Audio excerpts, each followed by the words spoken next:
Hi, and thanks for joining us for another edition of Money TV. I'm Don Baillargeon. Of course, Money TV is a program all about money and what makes it happen. All I can say is, what a week.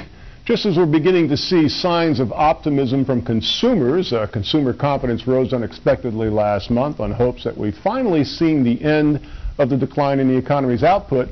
We now have to face the end of an American icon and the potential bankruptcy of two American stalwarts. The end of Pontiac, well, that kind of touched a personal note with me, as my first car was a Pontiac, a 68 Pontiac Tempest I bought the summer after my junior year in high school for about $300.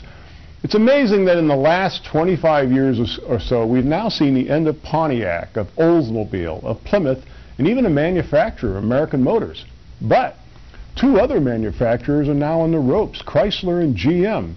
And while Chrysler's deal with Fiat is looking okay, their bondholders are largely unwilling to significantly reduce nearly $7 billion in secured debt.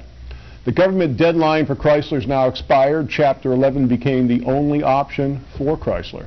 GM? Who really knows what's going on at GM? One day we hear they're preparing for bankruptcy. The next we hear the government is pushing them towards it. Now we're hearing about a bondholder debt restructuring deal that will ultimately put about 50% of the equity in the hands of the government. GM is going to be known as Government Motors, and 39% in the hands of the UAW. One thing for sure, if you're a GM shareholder, your equity has been diluted beyond recognition.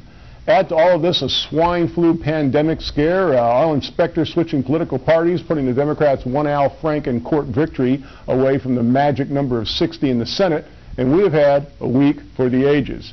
Here's a number for the ages, toll-free from anywhere in the world, 888-259-4449. Free information in the mail is yours with a toll-free call. When you do call, be sure and ask to be added to the subscription list of our Money TV newsletter. Again, 888-259-4449, or visit us online at moneytv.net.